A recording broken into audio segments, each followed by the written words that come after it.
কি করছিস তুই?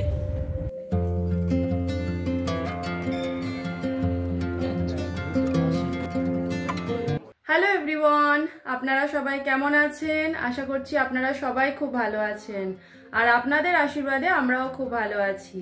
আজ হচ্ছে শুভ ষষ্ঠী, তো আপনাদের জানাই শুভ ষষ্ঠীর অনেক শুভেচ্ছা। আপনারা সবাই পুজো খুব ভালো কাটান আর অনেক আনন্দে থাকুন। তো আজ তো রবিবার, খুব সুন্দর একটা ওয়েদার, তো ভাবলাম এই দিনটা নষ্ট করলে হবে না, তাই আজ আমরা যাচ্ছি নিউ ক্যাসেলে মা দুর্গার দর্শন করতে। আজকে রান্নার কিছু তেমন নেই, মানে আজকে আমি রান্না সকালে কোনো কিছুই করিনি, তাই তাড়াতাড়ি করে রেডি হয়ে গেছি যাওয়ার জন্য। আর আমি কালকে রাতেই পনিরটা করে রেখেছিলাম, কারণ রাতে আজকে রুটি আর পনির খাবো আমরা, দুপুরে তো লাঞ্চ বাইরেই করব। তো শোভন এখন মাম্মাকে রেডি করছে, আর আমাদের ট্রেন হচ্ছে 11:50-এ। আমরা 11:30টার সময় বেরিয়ে পড়বো, শোভন ক্যাব বুক করলেই আমরা বেরিয়ে পড়বো। তো দেখি ছেলেকে রেডি করেছে কিনা। সমস্ত যা জিনিসপত্র নেওয়ার আছে নিয়ে আমি নিচের দিকে নেমে যাব মাম্মাকে নিয়ে। চলুন তাহলে দেখে আসি মাম্মা কত দূর রেডি হলো। পাশের রুমে এসে দেখলাম মাম্মা মোটামুটি রেডি হয়ে গেছে, আর এই দেখুন বাবার সাথে কেমন মারামারি করছে, যেন ওর বাবা না ওর বন্ধু। ছেলে তো রেডি হয়ে গেছে, এইবারে শোভন রেডি হলেই আমাদের ক্যাবটা বুক করে নেব। চলো চলো চলো, যাবো তো আমরা। আমরা কোথায় যাচ্ছি আজকে বলো তো একটু? কোথাও ঘুরতে গেলে এতটাই খুশি হয় মাম্মা, এই দেখুন না সবার আগে ভাগে বেরিয়েছে, আর ওকে দেখলেই বুঝতে পারবেন ও কতটা খুশি আজ। তো আমি আর মাম্মা এখন রেডি হয়ে বেরিয়ে পড়েছি। আমাদের কেমন লাগছে অবশ্যই জানাবেন কমেন্টে। এই যে মাম্মা দাঁড়িয়ে আছে, আর আজকে খুব সুন্দর একটা সানি ওয়েদার। আসলে সকাল থেকে দেখছিলাম মানে প্রচণ্ড কুয়াশা, তবে এখন দেখছি ভালো রোদ উঠেছে। তো শোভন ক্যাব বুক করে দিয়েছে, ক্যাবটা আসলেই আমরা স্টেশনের দিকে এগোবো। তো অবশেষে আমরা বেরিয়ে পড়েছি দুর্গা মায়ের দর্শন করতে। প্রচণ্ড ভালো লাগছে, প্রচণ্ড মজা হচ্ছে আজকে। এই যে মাম্মা বসে আছে, মাম্মা হাই করে দাও বাবা। আর এই যে শোভন। চলুন তাহলে আপনাদের সাথে আবার স্টেশনে গিয়ে দেখা হচ্ছে। পুজোতে কোথাও যাই না যাই, রোদ ঝলমলে ওয়েদার কিন্তু সবার ভালো লাগে। আজ রোদও উঠেছে খুব সুন্দর। আজ আমরা শুধু নই, আমাদের সাথে আরও দুজন যাচ্ছে। শোভনের অফিসেই কাজ করে একজন, আর তার হাজবেন্ড। তো আমরা এখন ডার্লিংটন স্টেশনে রয়েছি। বাইরের দৃশ্যটা কি অপূর্ব সুন্দর যে লাগছে, সেটা হয়তো ভাষায় বলে বোঝানো যাবে না। মা এসেছেন বলে কথা, কি সুন্দর আকাশটাও সেজে উঠেছে। তো আমরা এখন নিউ ক্যাসেলে এসে গেছি, আর আমরা যাচ্ছি হিন্দু টেম্পলের দিকে, যেখানে দুর্গা মায়ের পুজো হচ্ছে। আর এখন আমরা বাস ধরবো, কারণ অনেকটা রাস্তা, তো বাস ধরে তারপর আমরা হিন্দু টেম্পলে যাব। আমরা এখন ওয়েট করছি বাসের জন্য, আর আমাদের হিন্দু টেম্পলে পৌঁছাতে এইখান থেকে সময় লাগবে 10 মিনিট মতো। মাম্মা কি খাবি? টাকা আমার দিকে। কি খাবি?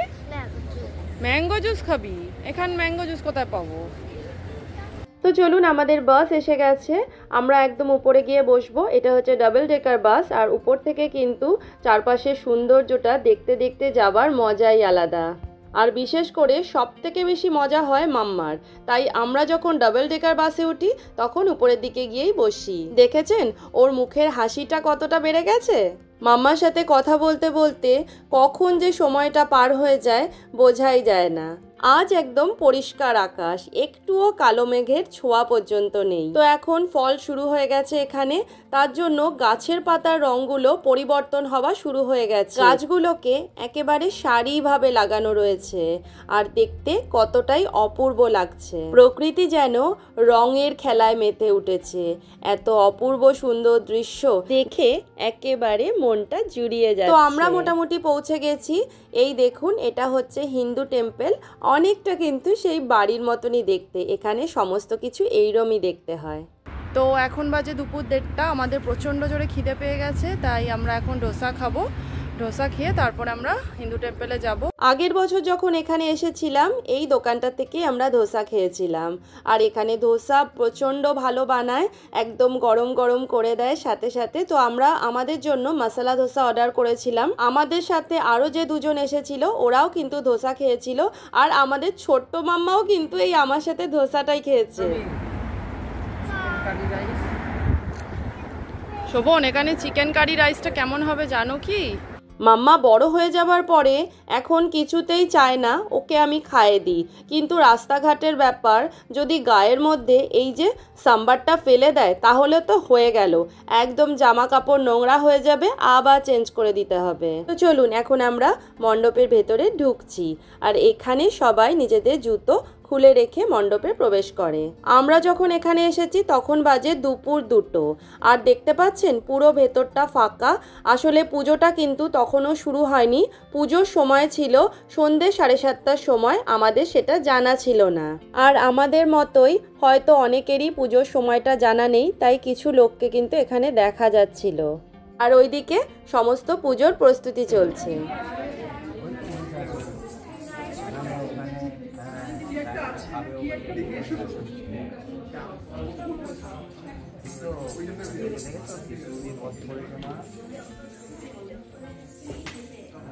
মাম্মা কিন্তু আমাদের সবার থেকে অনেক বেশি খুশি, আর এখন ওর খুব জানার ইচ্ছা যে কোন ঠাকুরের বাহন আছে। তো দুর্গা মায়ের পুজো তো এখনো শুরু হয়নি, তাই ওই হিন্দু টেম্পলের মধ্যেই পাশে করা হচ্ছিল নবরাত্রি পুজো।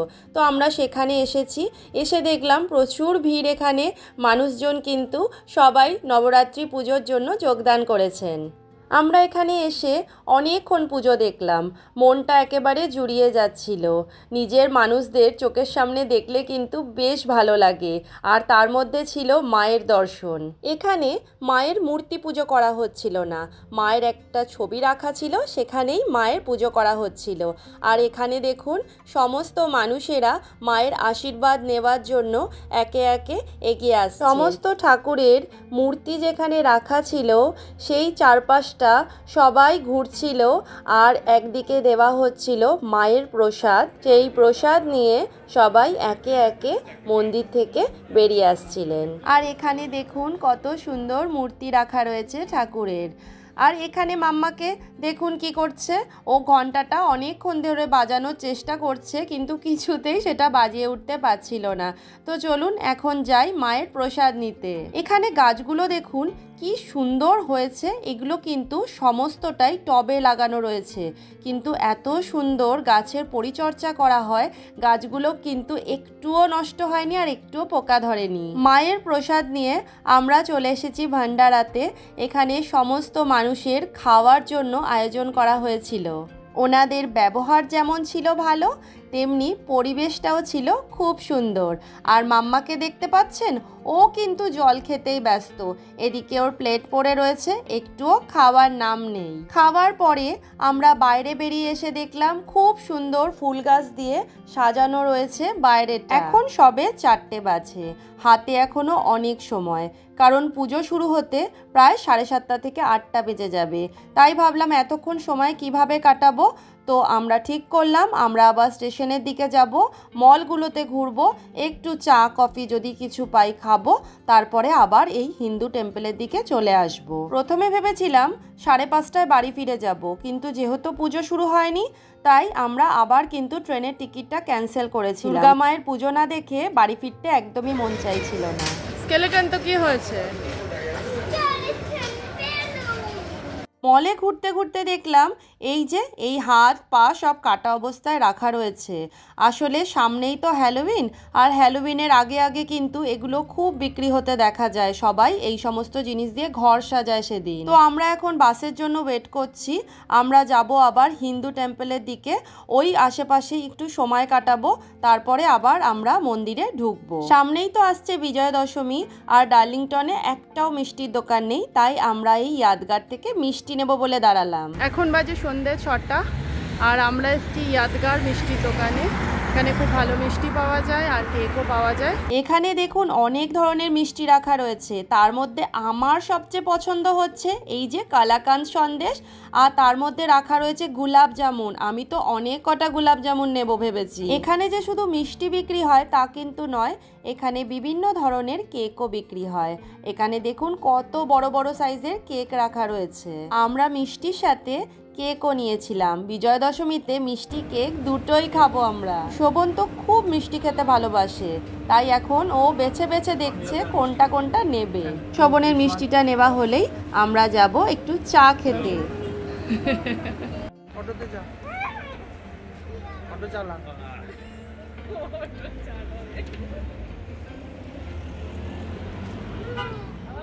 মামা ইন্ডিয়া চলে যা অটো চালিয়ে, যা কলকাতার পুজো দেখে চলে আয়, চলে যা। আমাদের নিবি না? তো মাম্মার দেখা দেখি আমারও খুব ইচ্ছা করছিল একবার অটোতে বসে একটু ভিডিও করে নেবার। কোথায় যাচ্ছ? আচ্ছা, অটোয় তো কোনো প্যাসেঞ্জার নেই। এখন বাজে 7:30 আর পুজো মণ্ডপে এসে দেখলাম অনেক লোকের ভিড় জমেছে। আসলে ওনারা এবারে পুজোটা শুরু করবেন। মাম্মা তো এসেই দৌড়াদৌড়ি শুরু করে দিয়েছে। আর এখানে দেখুন পুরোহিত মশাইও চলে এসেছেন আর সমস্ত পুজোর প্রস্তুতিও শুরু হয়ে গেছে। আর সবাই সেজে উঠেছে একেবারে বাঙালি সাজে। কি যে ভালো লাগছে এই পরিবেশটা, সেটা কিন্তু বলে বোঝানো যাবে না। তবে একদিকে যেমন ভালো লাগছে, আরেকদিকে মনটা একটু খারাপ করছিল। আসলে আমরা বেশিক্ষণ পুজোটা দেখতে পাবো না। এখনই বাজে রাত 8:15, আর বেশিক্ষণ থাকলে ট্রেনটা পেতে আমাদের খুব সমস্যা হয়ে যাবে। তাই কিছুক্ষণ পুজো দেখেই আমরা কিন্তু রওনা দেব আবার বাড়ির দিকে। আর এত সুন্দর ঢাকের আওয়াজ শোনার জন্য আমরা একটা বছর অপেক্ষা করে থাকি। তো যাই হোক, আমাদের সময় হয়ে গেছে এখন বাড়ি ফেরার। মা দুর্গা তুমি সবার মঙ্গল করো। তো আমরা এখন উঠে গেছি বাসে, আর আমাদের ট্রেনের টাইম হচ্ছে 9:30, এখন বাজে 9টা। তো আশা করছি একদম সঠিক টাইমে আমরা পৌঁছে যেতে পারবো স্টেশনে। তো আমরা এখন পৌঁছে গেছি স্টেশনে। ট্রেন আসলেই আমরা রওনা দেব বাড়ির দিকে। তাহলে ব্লগটা আজ আমি এখানেই শেষ করলাম। ফিরবো নতুন আরেকটা ব্লগের সাথে। আর আমার ব্লগ যদি আপনাদের ভালো লাগে তাহলে প্লিজ লাইক, শেয়ার, কমেন্ট আর সাবস্ক্রাইব করে আমাদের পাশে থাকবেন। ততদিন আপনারা ভালো থাকবেন, সুস্থ থাকবেন আর সবাইকে অনেক খুশিতে রাখবেন। আর পুজো অনেক অনেক ভালো কাটাবেন। টাটা।